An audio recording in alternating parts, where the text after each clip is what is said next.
what's up everybody, the Fish Tank Guy here, and welcome to another update on the 10-gallon Nano Reef. Gosh dang, it's been so long since I did an update on this tank, but I'll explain to you a little bit more why and what is next for this tank. So, it looks a lot different than you guys probably remember. That is because I've been using this tank as kind of like my temporary placeholder for new coral while I've been working on the fish tank tower. So instead of just not buying any new coral at all, I've been buying small pieces here and there and putting them into this tank.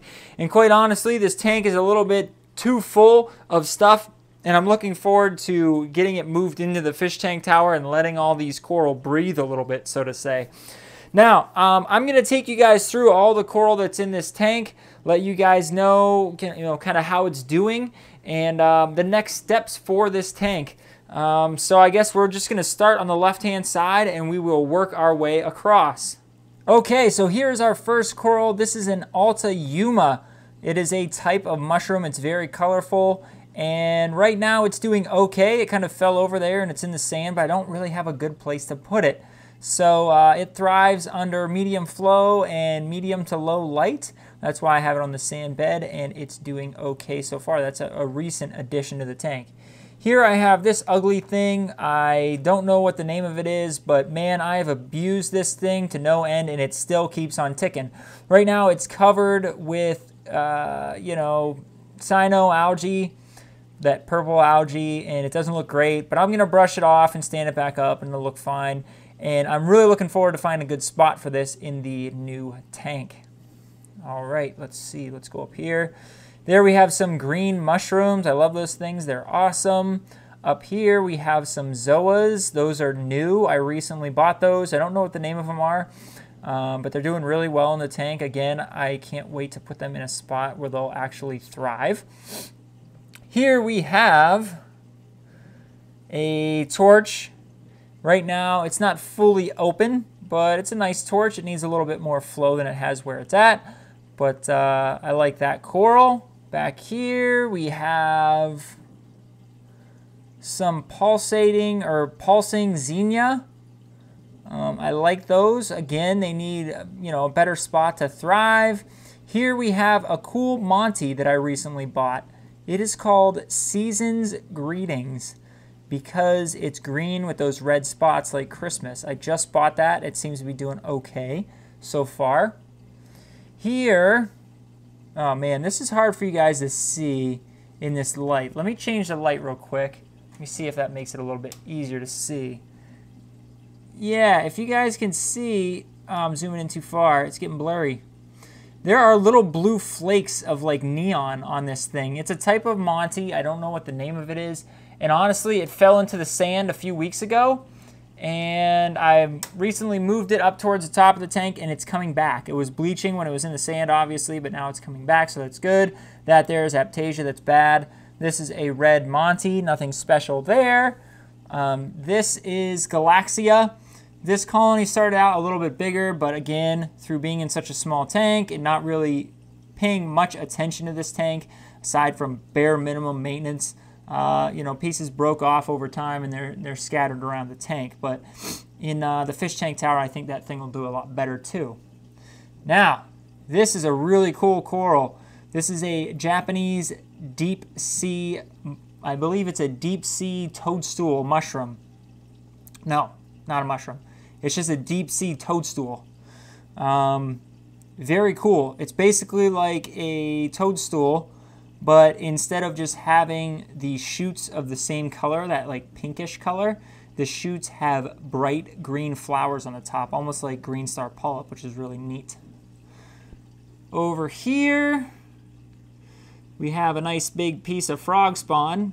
I don't know if you guys have been following this tank, but that thing was the size of, a nickel when I got it, and it's quite large now, despite having not done a very good job of taking care of it. Back there, we got a cabbage leather that I broke off from the BioCube. It's just kind of chilling in the corner. It's doing all right.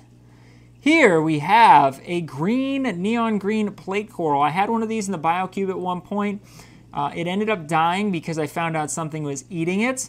And recently, within the last week or two, I decided to get another one because I love those things. So I'm looking forward to giving that some nice space.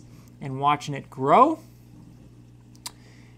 Here is a very interesting coral. It doesn't look that great right now because I haven't been keeping up with it, but it's still doing okay. It's going to die. Some pieces are starting to die off, and I'll explain to you why. This is a sun coral. Now, in opposition of its name, despite being called the sun coral, this thing actually doesn't need light to survive. It survives strictly based on food. So it could be dark in this tank 24/7, and as long as I gave it some food, it would live. Now, the problem with this coral is that it's very maintenance heavy. So usually what I end up doing is I put the top of a 2-liter bottle over it.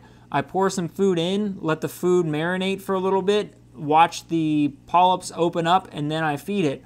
However, you know, lately I've been super busy, just had a lot going on, and it's hard to do that on a daily basis, and that is why the coral is kind of receding. So I'm going to try to pay really close attention to that over the next few days to try to save it.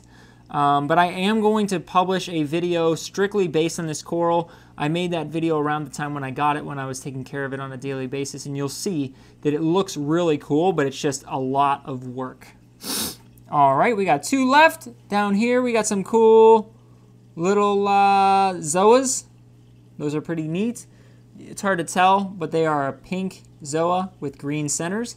And here's my favorite coral of this tank, the Duncan Coral. I'll tell you guys why I love this coral. I love this coral because it started out as like 5 heads, and now it's hard to tell, but it's got 15 to 20 heads on it, and it's a really awesome piece.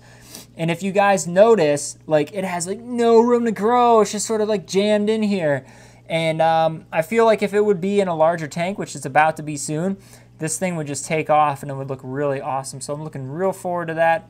I'm looking forward to moving that into the fish tank tower and getting it out of this crammed 10-gallon Nano Reef tank. So there you have it. There's a little overview of the 10-gallon Nano Reef.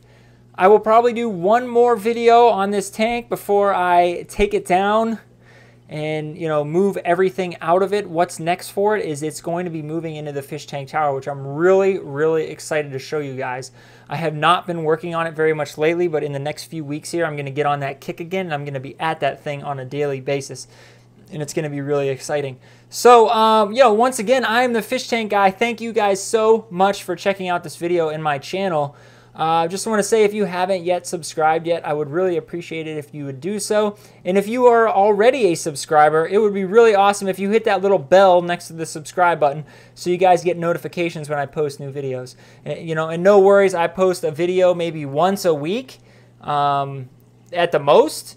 Usually it's like once every other week, so you won't get spammed with notifications that I'm posting, but I would really appreciate your guys' support to continue checking out the videos on my channel. So that's all I've got to say for now. Thank you again for following me along with my 10-gallon Nano Reef series. Holy smokes, it's been forever. And, that's all I got to say. So until a future Fish Tank Guy video, I will see you guys soon.